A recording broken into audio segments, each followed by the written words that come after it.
پھر اس کے سامنے ایک اور محل نمودار ہوگا جس کی خوبصورتی کے سامنے اسے اپنا یہ محل خواب معلوم ہوگا۔ اسے دیکھ کر یہ شخص اللہ تعالیٰ سے تقاضا کرے گا۔ اللہ جل جلالہ فرمائیں گے اگر تجھے یہ مل گیا تو پھر تو اور مانگے گا؟ بندہ کہے گا نہیں، تیری عزت کی قسم اس کے بعد کچھ نہیں مانگوں گا، بھلا کوئی گھر اس سے بڑھ کر خوبصورت اور کہاں ہو سکتا ہے۔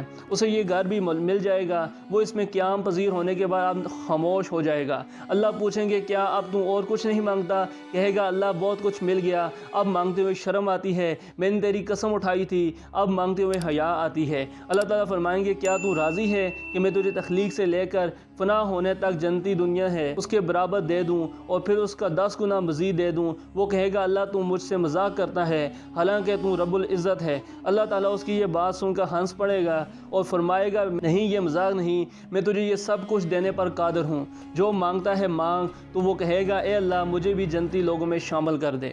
اللہ اسے جنتیوں کے ساتھ شامل ہونے کی اجازت دے دے گا۔ وہ شخص خوشی سے اچھلتا کودتا جنت میں داخل ہو جائے گا۔ جب جنتی لوگوں کے قریب پہنچے گا تو سامنے اسے خوبصورت ہیرے کا بنا ہوا ایک محل نظر آئے گا، جسے دیکھ کر وہ اپنا سر سجدے میں رکھ دے گا۔ اسے کہا جائے گا کیا ہوا تجھے، سر اٹھاؤ۔ وہ کہے گا سامنے میرا پروردگار جلوہ افروز ہے۔ اسے بتایا جائے گا وہ تو تیری رہائش گاہ ہے۔ پھر ایک شخص اس کے سامنے آئے گا تو وہ جنتی اس کو رب سمجھ کر سجدہ کرنے کے لیے تیار ہو جائے گا، تو وہ کہے گا رک جائیں، کیا کرتے ہیں؟ پھر وہ اسے بتائے گا میں تیرا خزانچی اور غلام ہوں، میرے ماتحت میرے جیسے 1000 خادم ہیں۔ پھر اس کے ساتھ لے کر محل میں داخل ہو جائے گا۔ محل اندر سے خالی ایک بہت بڑے ہیرے کا بنا ہوگا، جس کی چھتیں، دروازے، تالے اور چابیاں بھی ہیرے موتیوں کی ہوں گی۔ اس کے سامنے ایک اور سبز رنگ کا ہیرا ہوگا جس کا اندرونی حصہ سرخ ہوگا۔ اس کے 70 دروازے ہوں گے، ہر دروازہ اندر سے سبز ہیرے جوہرات کے محل کی طرف کھلے گا، اور ان جوہرات کے بنے ہوئے ان اندرونی کمروں میں سے ہر کمرے کا رنگ دوسرے سے مختلف ہوگا۔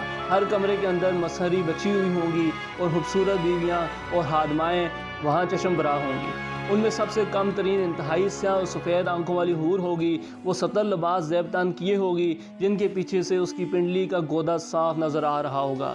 اس حور کا جگر اس جنتی کے لیے آئینہ ہوگا اور اس جنتی کا جگر اس حور کے لیے آئینہ ہوگا۔ جب یہ جنتی ایک دفعہ اس سے رخ موڑے گا تو اس کی نظر میں اس حور کا حسن پہلے سے 70 گنا اور بڑھ جائے گا۔ راوی کا بیان ہے کہ حضرت عمر نے یہ سب کچھ سن کر حضرت کعب کو مخاطب کر کے فرمایا اے کعب سنا، عبد کے بیٹے نے ہمارے سامنے آخری درجہ کے جنتی کا یہ مقام بیان کیا ہے، تو پھر سب سے اعلیٰ درجے کے جنتی کا مقام و مرتبہ کتنا بلند ہوگا؟ تو انہوں نے کہا اے امیر المومنین، اللہ تعالیٰ نے ایک گھر بنایا، اس میں طرح طرح کے پھل، مشروبات اور بیویاں، غرض جو چاہا اس میں رکھا اور پھر اسے بند کر دیا، اور دنیا کی کسی مخلوق نیز جبرائیل علیہ السلام اور کسی فرشتے نے بھی اس گھر کو نہیں دیکھا۔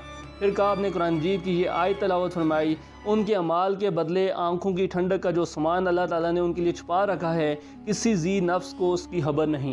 حضرت ابو ہریرہ بیان کرتے ہیں کہ ہم نے کہا اے اللہ کے رسول، ہمیں جنت کے متعلق کچھ بتائیں کہ اس کی عمارتیں کیسی ہوں گی؟ تو آپ صلی اللہ علیہ وسلم نے ارشاد فرمایا ایک اینٹ سونے کی ہوگی اور ایک اینٹ چاندی کی، جس کے درمیان چنائی کستوری کی ہوگی، ان کی بجری لولو اور یاقوت کی ہوگی، اور اس کی مٹی زعفران کی ہوگی۔ مزید اللہ کے رسول صلی اللہ علیہ وسلم نے فرمایا مومن کو جنت میں موتی کا ایک ہولدار خیمہ ملے گا جس کی لمبائی 60 میل ہوگی، اس میں اس کی بیویاں بھی ہوں گی، وہ سب کے پاس باری باری جائے گا لیکن وہ ایک دوسرے کو دیکھ نہیں سکیں گی۔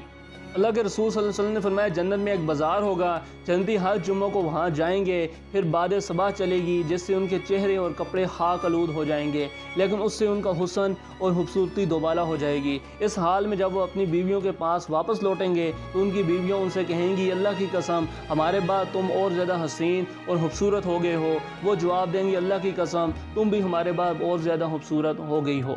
مزید رسول اللہ صلی اللہ علیہ وسلم نے فرمایا جنت میں ایک نہر ہے جس کے کنارے سونے کے ہیں، اس کی گزرگاہ جواہرات کی اور اس کی مٹی کستوری سے بھی زیادہ عمدہ، اور اس کا پانی شہد سے بھی زیادہ میٹھا اور برف سے زیادہ سفید ہوگا۔ آپ صلی اللہ علیہ وسلم نے فرمایا جنت کی نہریں کستوری کے ٹیلوں اور پہاڑوں کے نیچے سے نکلیں گی۔ نیز رسول اللہ صلی اللہ علیہ وسلم نے فرمایا جنت میں ایک سمندر پانی کا ہے، ایک دودھ کا، ایک شہد کا اور ایک شراب کا، پھر اس سے مختلف نہریں جاری ہوں گی۔ رسول اللہ صلی اللہ علیہ وسلم کا بیان ہے کہ جب جنتی جنت میں داخل ہو چکیں گے تو اللہ تعالیٰ انہیں مخاطب کر کے فرمائے گا مزید کسی چیز کی ضرورت ہو تو بتاؤ، تو جنتی جواب دیں گے کیا تو نے سرحور نہیں کر دیا؟ تو کیا تو نے ہمیں جہنم سے نجات دے کر جنت عطا نہیں کر دی؟ اب بھلا کس چیز کی ضرورت باقی رہ گئی ہے؟